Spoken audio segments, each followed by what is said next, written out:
It's always great to have him back after about 6 or 7 years absence. It's my pleasure to bring you Bobby Radcliff.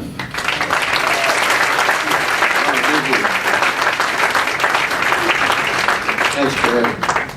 Well, I thought I'd start this off. Originally, Gary asked us if we come up with a theme for this particular type of engagement. And I thought that it might focus on what's called principles of modern blues guitar. And I thought I'd sort of pare it down to a few essential things. What we know as modern blues guitar today, you know, you hear like people playing, you know, basically B.B. King based stuff, but I thought I'd show you some of the roots of where it came from.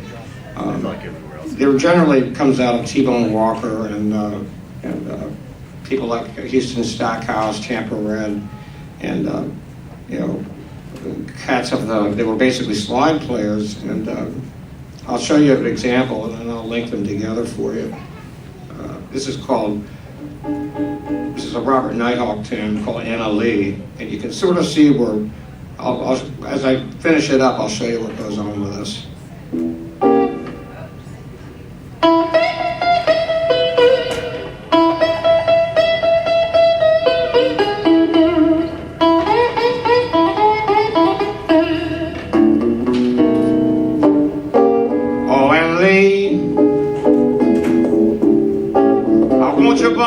Now, Annalie,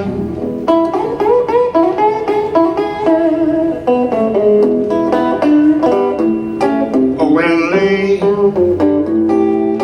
I need you for myself now, Annalie.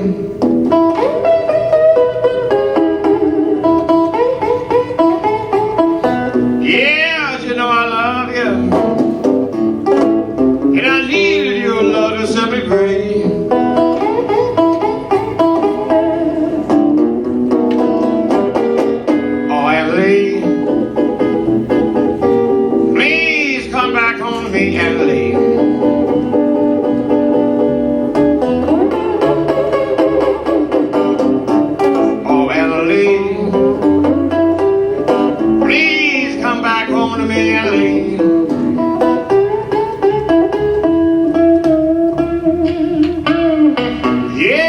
You know I love you, darling. Please come on back on me.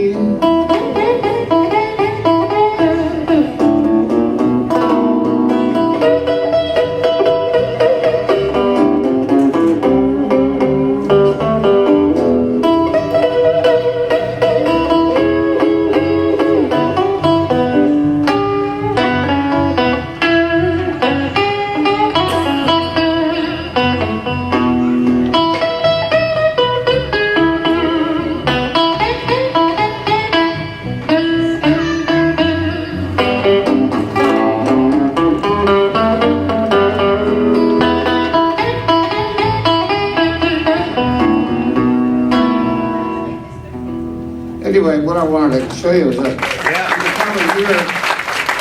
shortened the song on purpose. The reason being is that, like, if you notice the slide where he's getting these little sounds like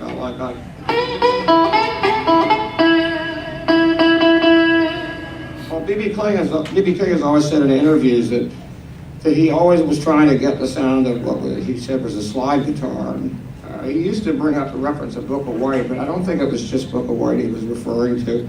I think he was referring to other Memphis guitar players at that time. And one of them would be Robert Nighthawk, who was very noted for being a clean player. And you had Tampa Red, of course, who started a lot of that. And Lonnie Johnson's influence, and Houston Stackhouse. But I think what B.B. was doing, right before that, you had people like T-Bone who were playing, you know, like, for instance, like a really simple tune would be something like this. I can see.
here, they're very modern example. That's kind of a tune, which was a shuffle. It was very modern. It was in a sense comes out of a big band swing, and so people, I really believe in the Upper Delta region, like in the Memphis area, were really intrigued by that kind of sound, and mixing it with what they also were familiar and grew up with, which would be slide players and some of the older blues guys. And so when you really get to B.B. King, you get, for instance, like probably his most familiar phrase would be something like this in the same key of C.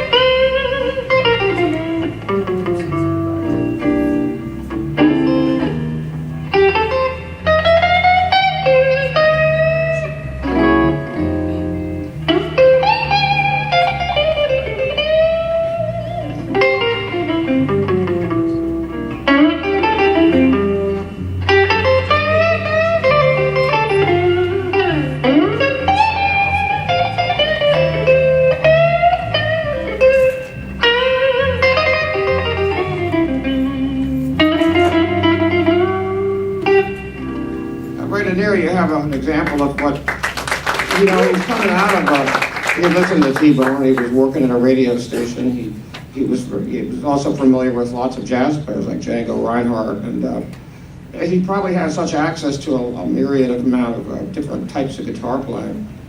And when he was hearing T-Bone, and he wanted to get that slide sound, and you really hear it when he hits that, which is very familiar when you go back to the Robert Nighthawk. I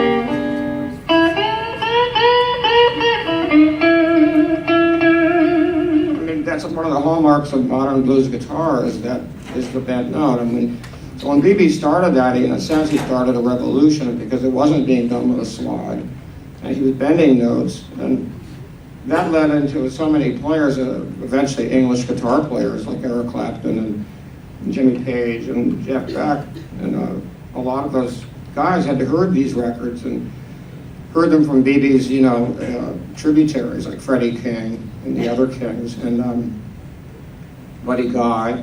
We all came out of the B.B. King's school of guitar, which was bent notes, and nobody had really bent notes and held them the way that B.B. did.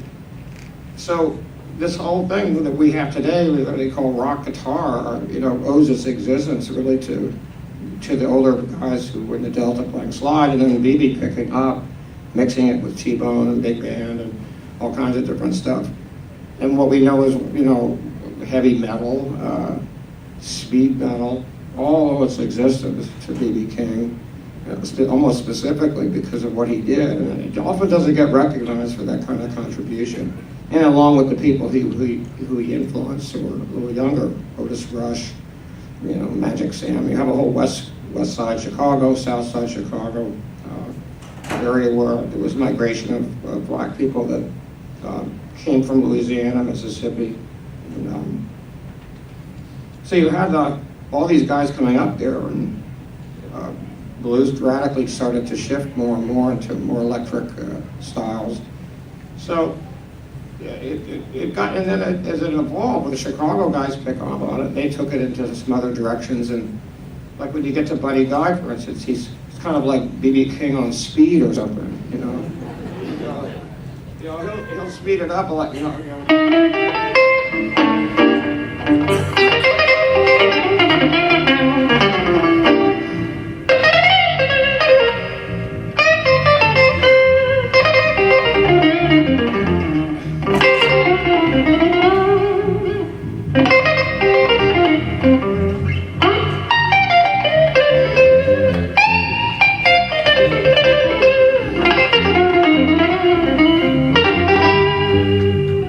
Yeah, I got the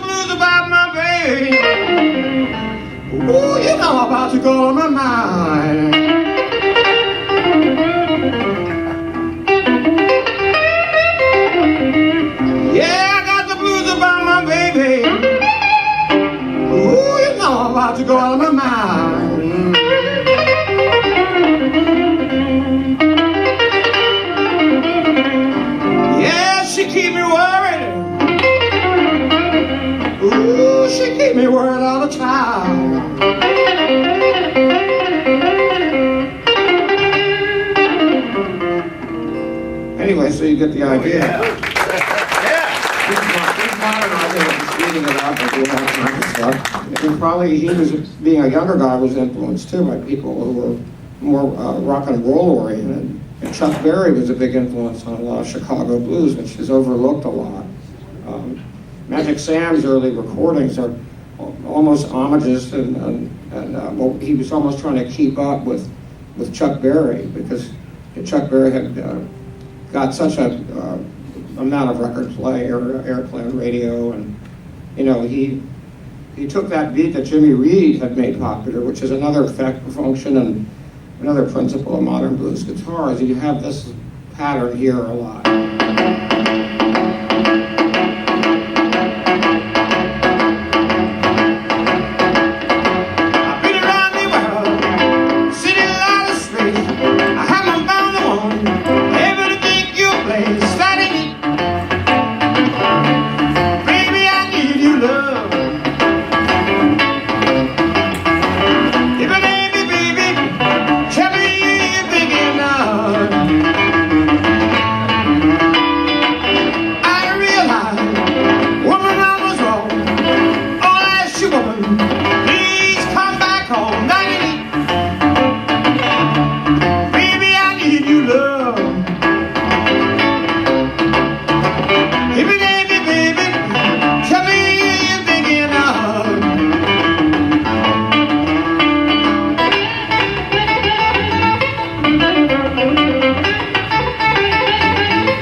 Chuck Berry, Oregon, you know, it's almost the same thing as, you know.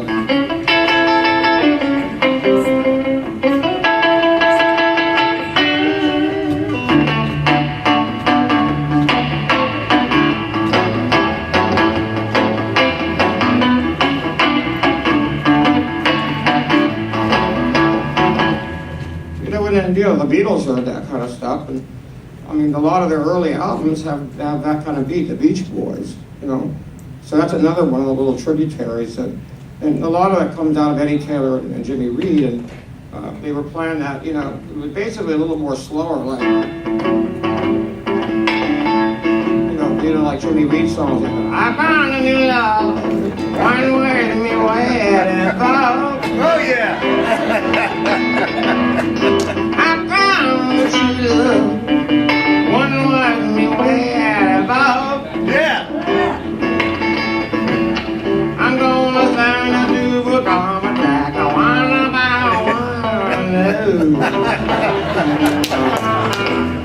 So you, Yeah.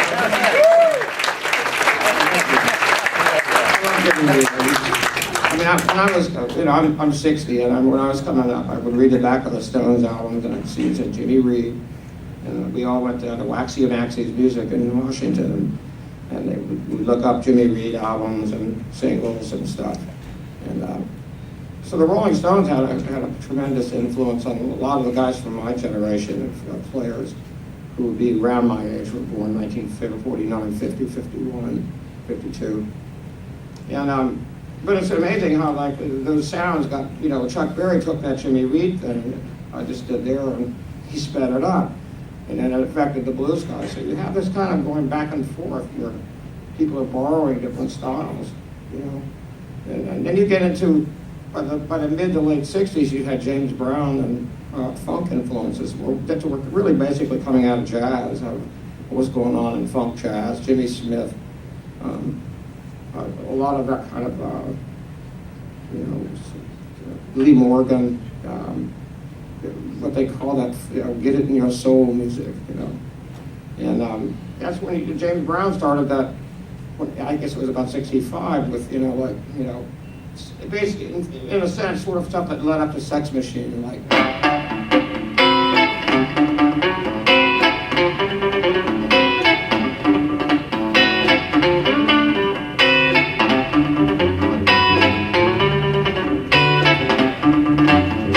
Get on up,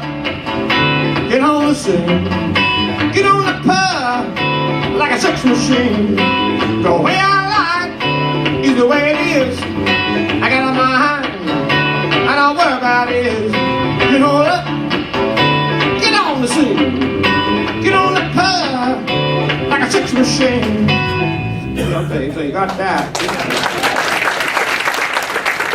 I hope that's not bothering anybody.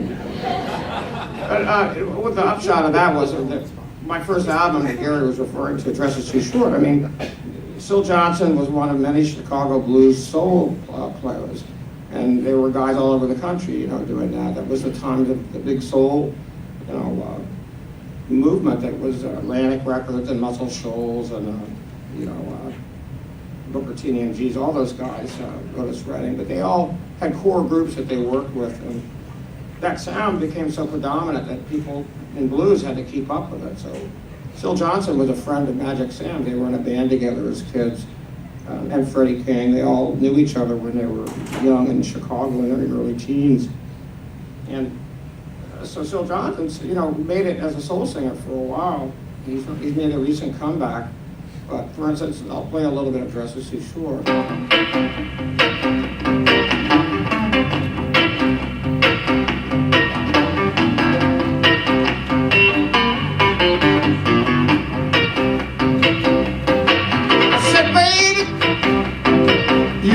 Dress is too short, mama, mama, mama. You ran and dress is too short. I love your sexy ways, the way that you do your thing. Why do you blame me, baby? I did you the doggone thing. You looking good, mama. You looking so good. To me one more time, I can't stand. I'm losing my mind. I said, baby, you ran it just as too short. All right, I'll solo.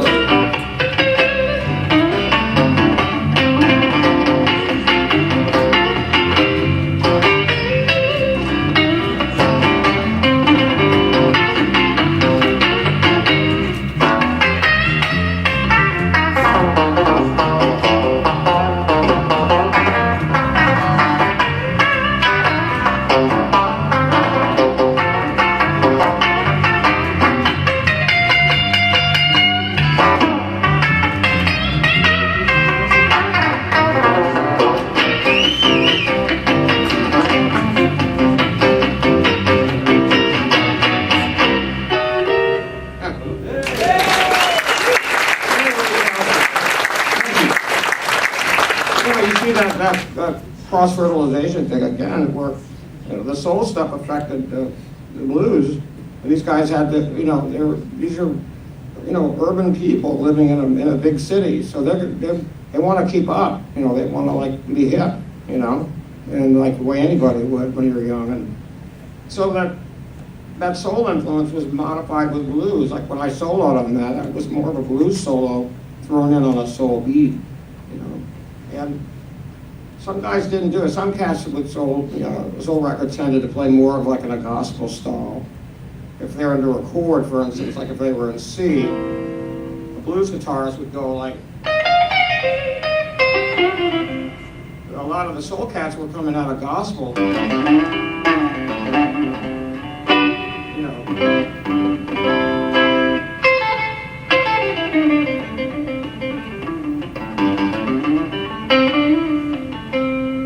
Like a Snooks Eagle song that Earl King wrote. It was like,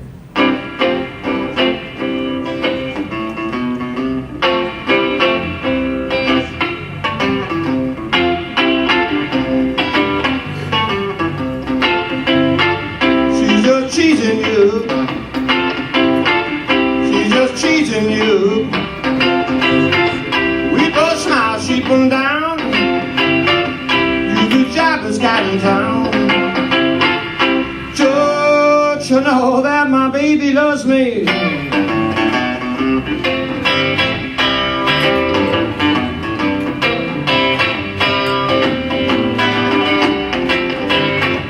You done bought a lot of drinks. She get high, she she can pay, but she can't get a cab. My baby's coming home to me. Well, don't you know that my baby loves me?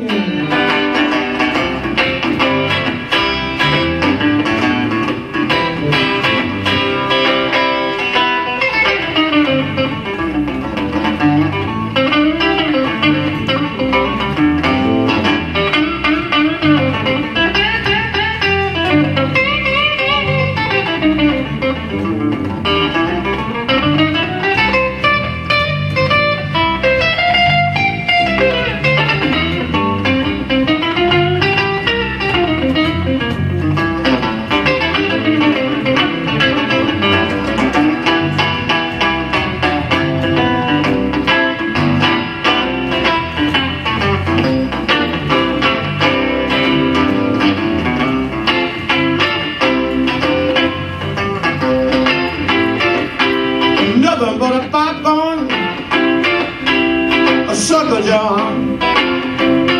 They call you the Island Man, 'cause you think you're raising sand. Or they call you dog, no one like you a child. You make your women say you think you're queen of a day. Don't you know that my baby loves me?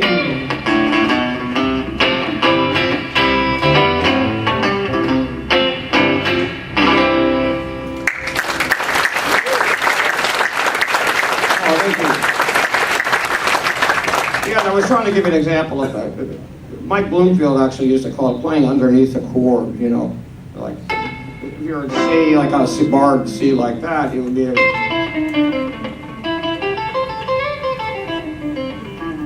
which come out of gospel stuff, and it's a little different. Jimi Hendrix and people like the Allman Brothers use that a lot in their solo styles.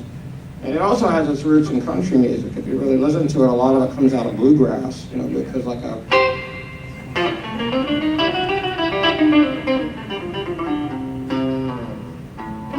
like if we, one of the tunes on my new album is, I don't want to run out of time before here. But Chris and I put a little tune together that I wrote, and it goes like, it's like a...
With this stuff is that you can take a blues, or any artist can take it and mix it up with whatever they like. And I like to think that blues is an evolving form, like any art form. And people like often sort of say, oh, the golden days of blues are gone and they're dead. And I don't agree with that. I think as long as there's people that want to do things with it and take it into new places and change things, a lot of it will probably be mixing and matching things like it always has been. I mean, yeah, we don't have the past and the conditions that were around that produced the original, you know, great masters that we know, but it should remain a form that people, as long as there's people willing to play around with it and mix and match. It would be like saying that painting, doesn't like exist anymore. I mean, there are young painters doing things in art that are borrowing from all kinds of stuff, from abstract expressionism to impressionism, Die Broke, and there's many movements in art. I really disagree that people think it's a dead form. Mr. Radcliff, I have a question. When you went to Chicago, who was your biggest influence? What did you see? Bobby went to Chicago in the 1960s at a pretty young age. Well, I went there. I had been working on a psychedelic theater. I had actually drove Jimi Hendrix around when he was kicked off the Monkees tour. And I knew that like his guitar playing, that everyone would emulate that. And he was an amazing player, and I loved what he was doing. But I realized that for a young guy like me, it was a dead end unless I found some kind of form that was going to be something that was more I could make my own. I wasn't going to ever really succeed as an artist even, and have any satisfaction in it. So when I heard Magic Sam, I heard a clean guitar player that was not sounding distorted. He wasn't frantic and crazy, and he didn't have like the English sound, which was basically lots of distortion and volume.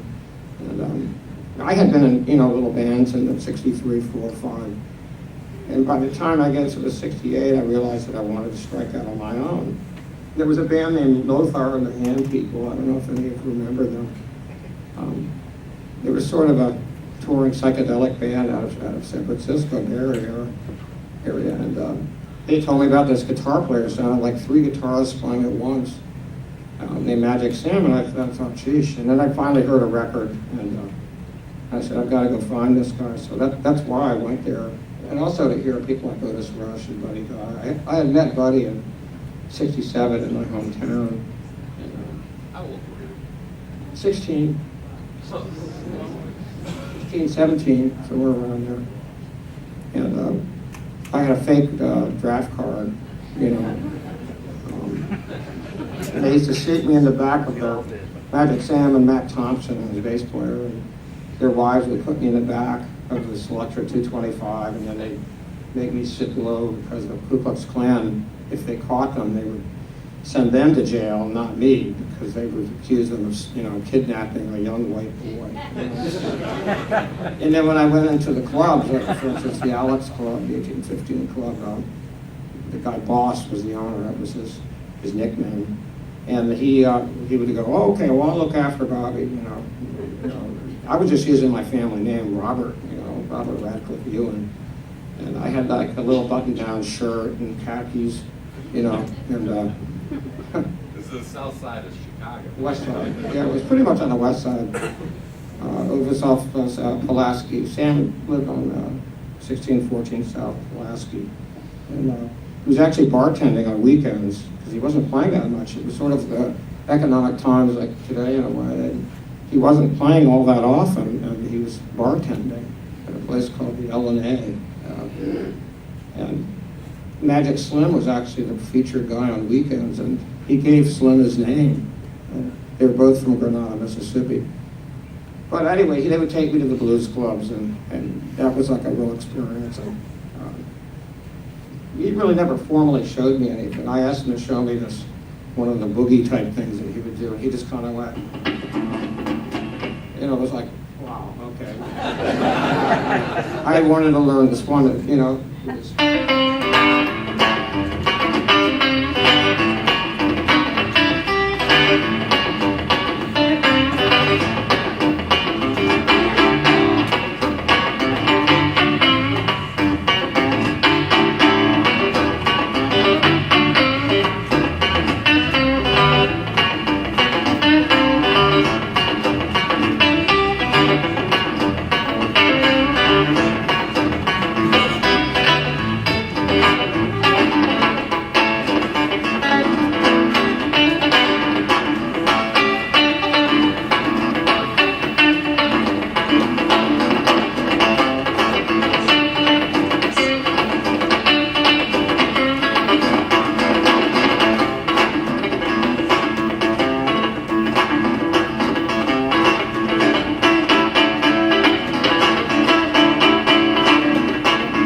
to show me that, and all he did was go,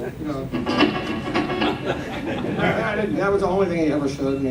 I'd ask him other things, and he'd go, oh, just listen to a lot of stuff. Listen to everything. You see, you gotta listen to classics. I thought he meant classical music, like rock, listen to country music. You gotta listen to everything, But that was really good instructions. I listened to everything. I'm a young kid, and I was really enamored with him, so I just said, okay, I better do that. So when I came back and modeled my own little bands, I quit the little group I was in, it was like an underground rock group, and we did a lot of blues stuff and Doors songs and bands like Love, and we were called Froggy Little. Before that we were called the Yarbs, And I started my own little band, and that was like, it was a kind of an experience because I had to learn how to play the Chicago stuff.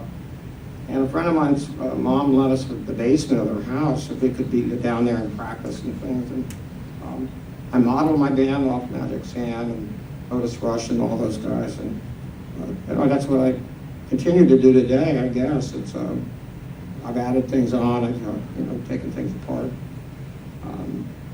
But I always look at blues guitar in a lot of contexts. And I see some of the younger players today that are really great, like Dave Gross and Ian Siegel.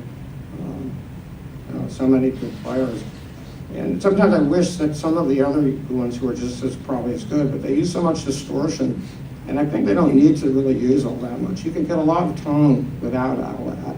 And it may just be a thing of a particular style that they like, but I'm an old geezer now, so I guess I can complain about those things. Notice that Bobby is plugged directly into an amplifier, no foot pedals or anything, just guitar straight into a clean little amp. All the Chicago guys that I knew and all the people, I grew up in a bluegrass town, pretty much, Washington, D.C., and Danny Gatton was a friend of mine. He was in my band for a little while, and everybody pretty much played very clean, And Magic Sam was a very clean player. Buddy Guy back then was. He got more distorted as he got more successful. Sometimes I want to go up and take his amp and turn all the junk off of it and pull out his gear, his stop boxes. And it was one of my fantasies because I've known him for years. Just without him seeing it, But it's also too, I think it's an easier way. When you have distortion, it's just a little easier to play. But I don't know, I like the clean stuff. Which leads me up to, yeah, I know we don't have a lot of time. We're going to bring our drummer Greg up. And he came all the way in from, where did you fly in from Yugoslavia, right? He drove from Rochester. So this guy's really all over the This is Chris Mathias over here.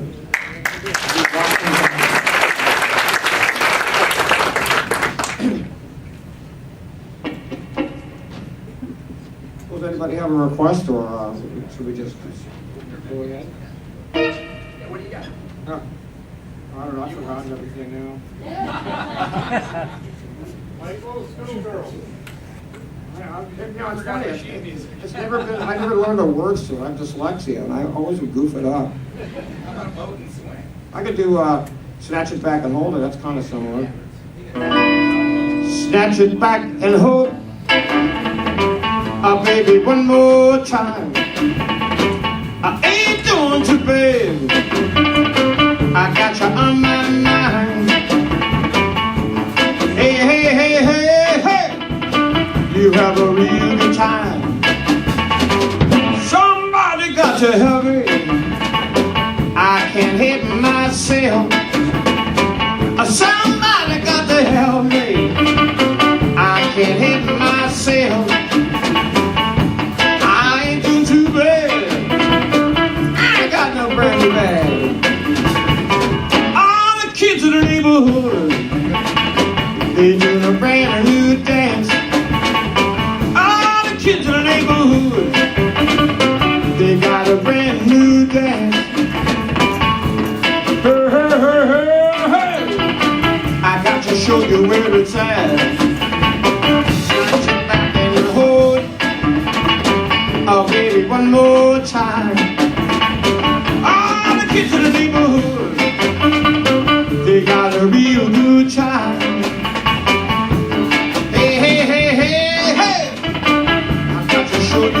more time.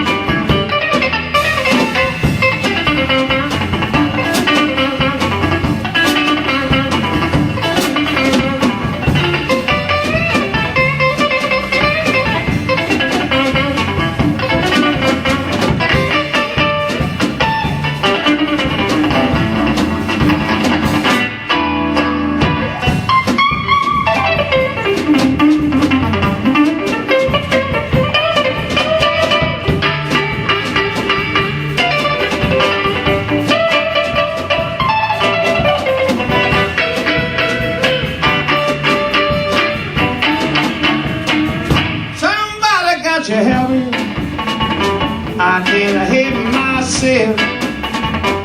Somebody got to help me, I can't hate myself. I ain't doing too bad, I ain't got no brand new bag. I sat you back in the hood, oh baby, one more time. I ain't doing too bad, I got you on my mind. Hey, hey, hey, hey, hey.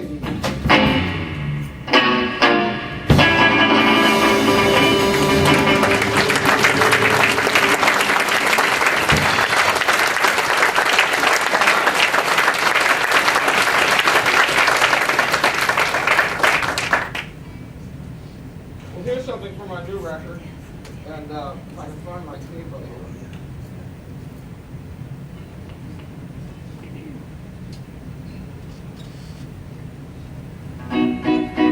When I did this song, actually, when I wrote it, I really didn't realize it until after I recorded that there was a lot of influences in it. I'll play it for you, and maybe I'll describe it very briefly.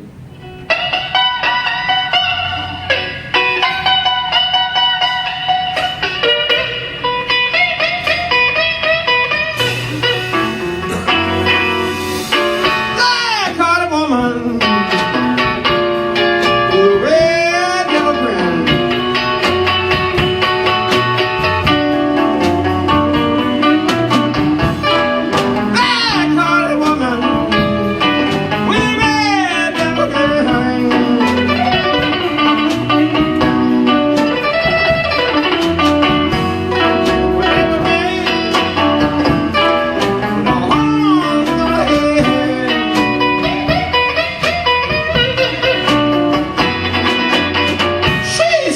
People, she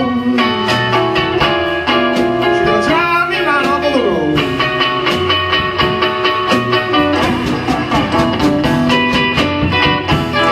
She's so mean, people. She gonna drive me right off the road.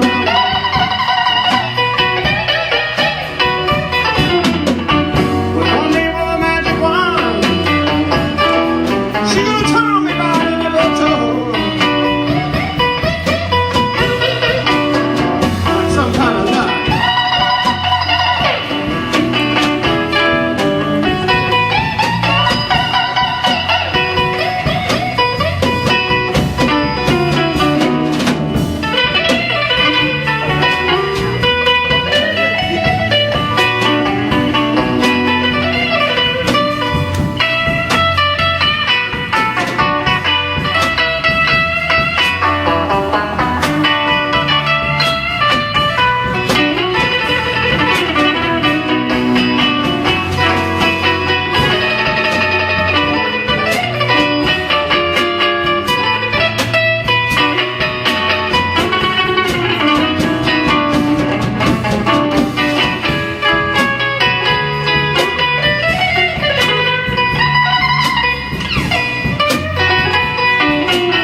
friends with a guy named J.B. Hutto, and J.B. played slide, and he was a little bit different than the other guys at that time. And I realized later on that as I'm older now, I let old influences come in there that I normally didn't pick up. And also Johnny Young, who was a mandolin player and a guitar player, and Eddie Taylor. So there's a lot of guys that in that particular song, what I like about it is there's all kinds of influences popping out of the place. And but it all comes out in, my own little tune. But I don't know if any of you are familiar with like Johnny Young and some of the lesser known people out of Chicago. But anyway, what else we got here?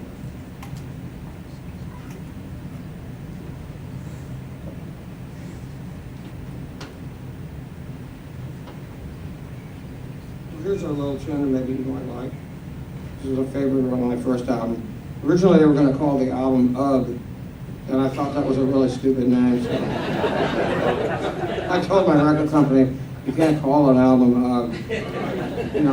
People are going to go, Ugh. I don't know about this. So the other title track I thought would be better would be Dresses Too Short. But anyway, Ugh is a good song, but it's actually pronounced Ugh. It goes like this.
hear people yawning. It's not really that bad. I'm playing that awful. I'm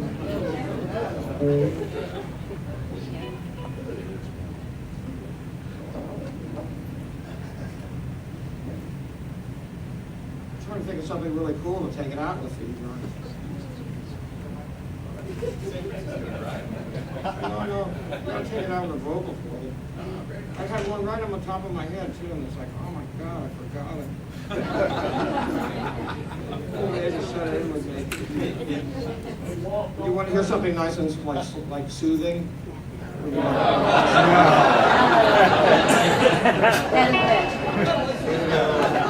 Something really quiet and soothing. All right, here. Like this is nice. This is sort of a cross between a few things. See if you recognize any of the influences on it.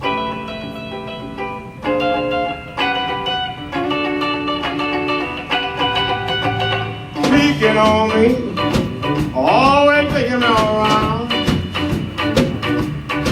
Yeah, you're peeking on me, always pulling me around. Yeah, you keeping on picking on me, baby. I won't have no me at all.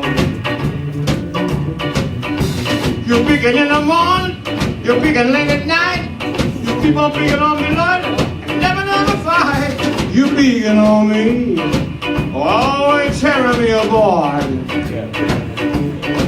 Yeah, you keep on being mean and crazy. I won't have no me at all. Oh yeah.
Yeah, you're picking on me, always tearing me apart.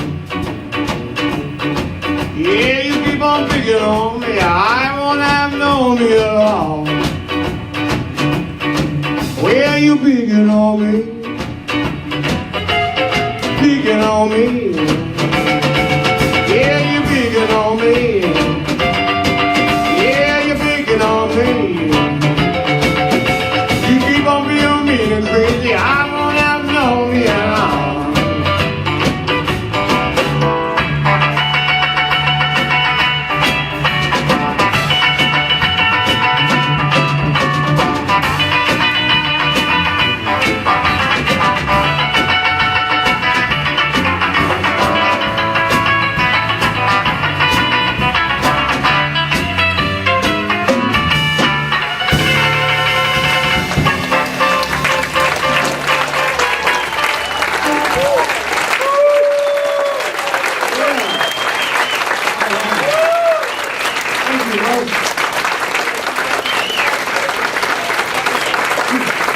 We'll be at Radcliff tonight at 7 o'clock.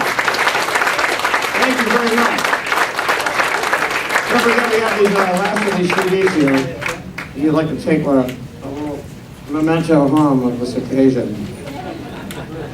Bobby Radcliff, ladies and gentlemen, here at your 22nd annual Lowcountry Blues Bash.